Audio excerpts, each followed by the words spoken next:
So I caught on this thing that Elizabeth says. Why has this happened to me?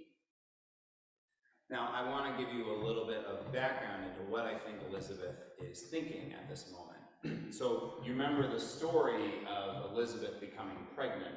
She had been barren for quite a long time, had not been able to conceive a child. Her husband Zechariah was the high priest in the temple and had gone into the temple to serve one day, and had gone into the Holy of Holies, this place where actually they have to tie a rope around you in case you are struck dead by God so they can pull you out. Wow. So every time they go into the Holy of Holies, it's one person who goes in, and they tie a rope around you, and you go in ready to die if you're not fully prepared, right?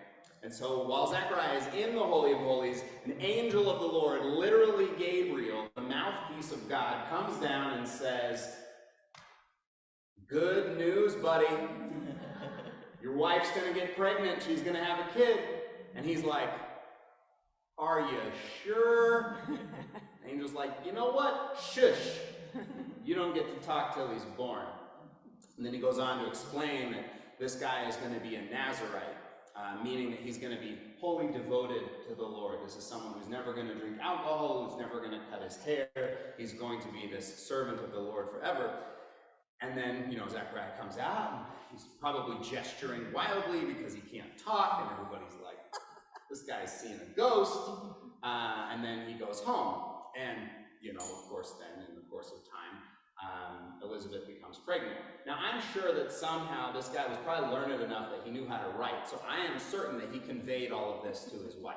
I am certain that she was not kept in the dark about all of this, which means that she not only knows that she's pregnant, obviously, right? But she knows what the context of that pregnancy is, that this is a miraculous pregnancy, and also that it's got these responsibilities associated with it.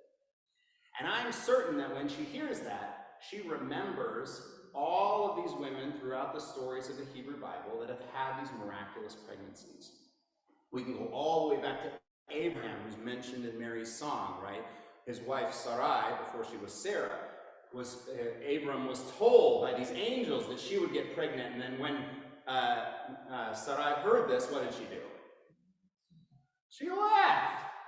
You've got to be kidding me. Now, she didn't get struck silent for quite a while till she got pregnant and the child was born, but it has happened, right? And then you've also got Rebecca, who had been barren for quite a while until Jacob was born, and then you've got Rachel, who was barren for quite a while until Joseph was born.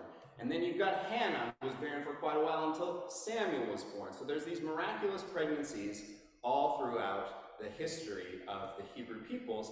And I am certain that Elizabeth is saying to herself, why has this happened to me?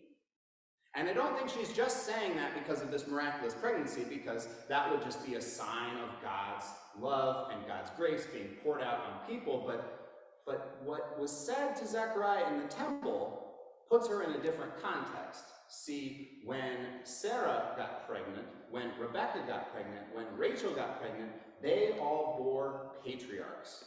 We're talking about Isaac, Jacob, Joseph. These are like the pillars of the history of the people of Israel. Hannah's son was not. I'm going to take you back to 1 Samuel, just because this is not probably a scripture that you guys hear a lot. Well, I'm not going to read the whole thing. Anyway, I'll just tell you that if you go back to 1 Samuel chapter 1, you hear the story of Hannah. I'll read Hannah's prayer in a minute, but you hear the story of Hannah, who was married to a man, and she was barren, and he took another wife, and of course that wife was younger and had a bunch of kids. And she used to make fun of Hannah all the time, and they'd go up to the temple every single year to give sacrifice and offering, and very devoted people. And this woman would just tease her all the time, would bully her, saying, "Oh, look at you, well, you're the first wife, but you ain't the best wife, because I'm giving this guy kids." And Hannah is so distraught that she goes into the temple, goes before God and prays and says, "Look, if you give me a son, I will devote him to the Lord. He will never, a razor shall never touch his head, and he shall never drink strong drink in his life." And she prays, and even the priest makes fun of her, because he sees her mouthing this prayer in total distress and agony, And he's like, why are you drunk at the temple? Quit your drinking, go home and sober up. And she's like, I am not drunk. I am in pain. I am praying to my God that this might happen, that this might come to fruition. And then Eli, the priest, says, yeah, okay, it'll probably happen. And then she leaves, and her countenance is up now. Now she's in a good way, and of course then they go home, and in the course of time she becomes pregnant. But she has to give that kid up at 3, basically right after he's weaned. She has made this vow to God, and she gives him up to the temple, and he goes and he lives in the temple, and she gets to visit him once a year on these festival holidays. And every year, faithfully, the family goes up and visits with him, and she makes him a new coat every year and gives him this gift. But this son that she prayed for, this son that she had longed for I think it's about 20 years, she had to give up as a babe. And Elizabeth is thinking, shit. I don't know if this is what I wanted. This is kind of a... But I think she remembers the rest of Hannah's story. And she remembers that this child that Hannah had was Samuel. And Samuel had this incredible role in the history of the Hebrew people. See, at the time that Samuel was born, this is the time when the tribes of Israel were not united. This is the time when they were separate people groups living in different areas, and they were ruled by the judges. And the judges were kind of these wise and powerful people. I think we could think of them today more in the area of like, this is derogatory, but like warlords, right? Like they're people with influence over their little region, and people trust them and go to them for advice and support, but they can also mobilize armies and wipe out people, and there's all this competition. It says in the book of Kings that in the day of the judges, everyone did as they pleased, right? And so there's not this kind of unified sense of us. There's all this competition and warring and infaction and fighting, and Samuel is the guy who presides over the transition from the judges to the monarchy. He's the one who anoints the first 2 kings of Israel, first Saul and then David. And so I'm sure that Elizabeth is remembering this, and remembering that this, even though that there was this painful separation that Hannah had to go through, giving up her child, that he then went on to do this incredible, huge work that has been this lasting legacy, right? The kingdom of David has been this incredible image of the freedom and liberation of her people, now experienced hundreds of years later in memory as they're under the pressure, the oppression of Rome. And so Saul was this important figure who helped to transition. He actually himself was a judge and then a prophet to then bless and call forth these new leaders, this new whole way of being for the Israelites. And so again, she's asking herself, why has this happened to me? And this baby in her womb weeps when Mary comes in. Mary, who is 3 months pregnant now, and is going to stay with Elizabeth in seclusion. And you know that Mary shared this story of what happened to her. You know Mary shared with Elizabeth the story of what the angel told her. And I believe, in Christian history, the kind of the legacies of the tradition of Mary say that Mary knew all of what was going to happen. So she, like Elizabeth, is sitting there knowing, I'm going to have this child, and it's a blessing from God that I am pregnant with this child. I'm going to lose it.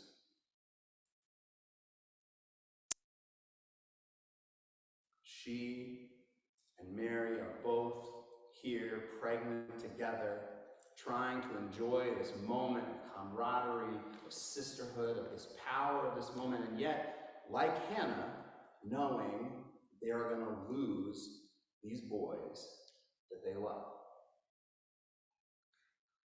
See, Samuel never got to see the reign of David. If you read the story, Samuel dies at the end of the book of 1 Samuel, and the whole kind of books of 1st and 2nd Samuel are about the ascent of David, the ascent and decline of Saul, and the ascent and ultimately decline of David, but when Samuel anoints David, Saul is still king.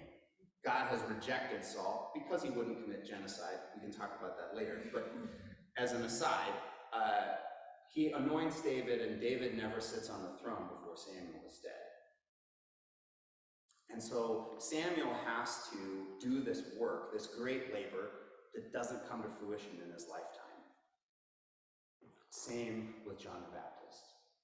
John the Baptist is going to baptize Jesus in the River Jordan, basically anointing him into his kingdom, calling him into this work, and he's going to be murdered before he even sees the ministry of Jesus take off.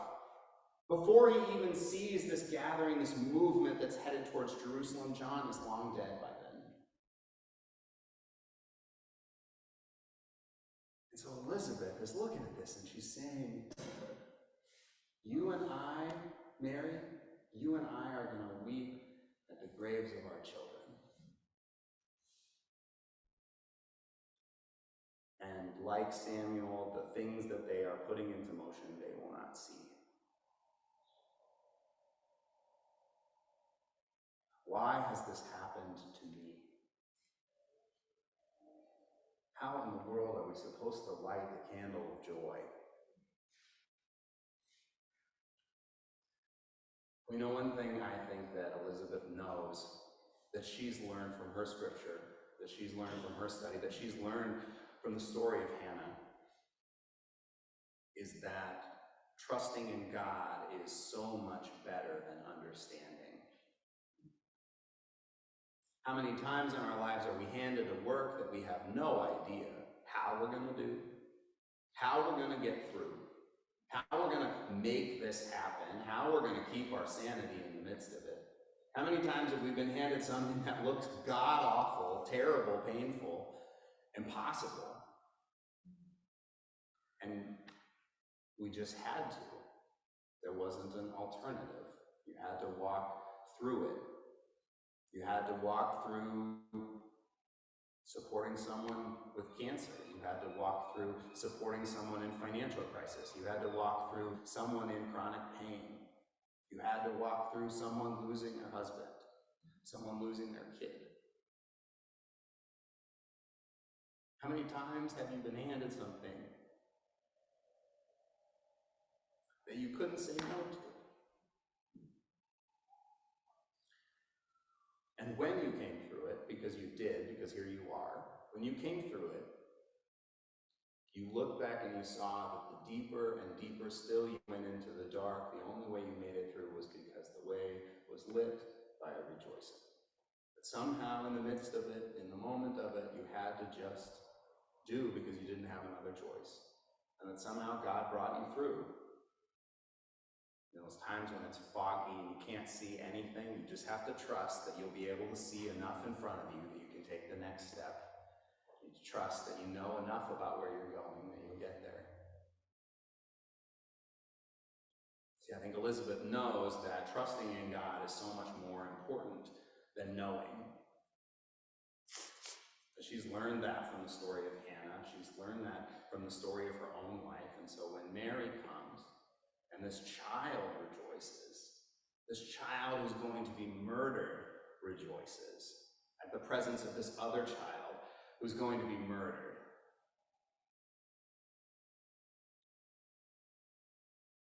I don't know, I think that the lesson for me, the message for me is that when the word comes, when the call comes, when the work comes, and you know it's from God, you know it's not you putting it on you, you know it's not your codependent tendency telling you, well, I got to do this, and I got to fix this, and I got to make this happen, because I'm the only one. No, when you know at your core that it comes from God,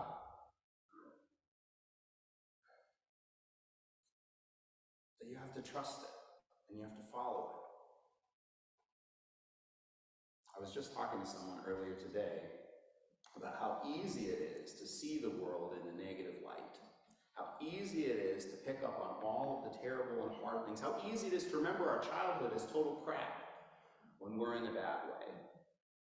And yet what the Apostle Paul says is that the thing that gives us hope for the future is reflecting on all that we've survived, all that we've been through. It's not that it wasn't hard. painful, horrible. But here we are nonetheless.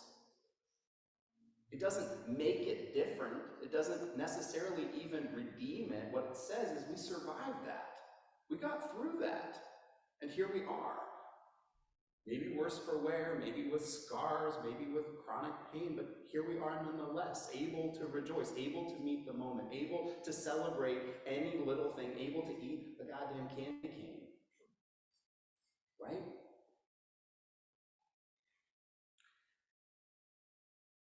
I think, I was talking to another pastor earlier, and she said that joy is an act of resistance. And I like that. Joy is an act of resistance. There's a reason that it's a different color. Because it's supposed to call us into the defiant act of being joyful in the midst of it. Because there's so much heavy. There's so much heavy. Pick one of 10,000 things that's heavy right now. That feels impossible right now. I always wondered, why is the Magnificat here? It doesn't seem to say anything about Jesus. And it's just hardly anything about, what does it even say about Mary? Until I realized the point of the Magnificat is not to talk about Mary in particular, or Jesus in particular. It's about talking about God in particular. And that Mary's song is actually an echo of Hannah's song, which comes out of 1 Samuel chapter 2. Now, just listen to this. This is 1 Samuel chapter 2. Hannah prayed and said, "My heart exalts in the Lord, my strength is exalted in my God. My mouth derides my enemies because I rejoice in your victory. There is no one holy like the Lord, no one besides you. There is no rock like our God. Talk no more so very proudly. Let not arrogance come from your mouth, for the Lord is a God of knowledge. And by the Lord actions are weighed. The bows of the mighty are broken, but the feeble gird on strength. Those who were full have hired themselves out for bread, but those who were hungry are fat with spoil. The barren has borne 7, but she who has many children is forlorn. The Lord kills and brings to life. God brings down to Sheol and raises up. The Lord makes poor and makes rich. God brings low and also exalts. The Lord raises up the poor from the dust and lifts the needy from the ash heap to make them sit with princes and inherit a seat of honor. For the pillars of the earth are the Lord's, and on them God has set the world. God will guard the feet of the faithful ones, but the wicked will perish in darkness. For not by might does one prevail. The Lord's adversaries will be shattered. The Most High will thunder in heaven. The Lord will judge the ends of the earth and give strength to the king and exalt the power of God's anointed."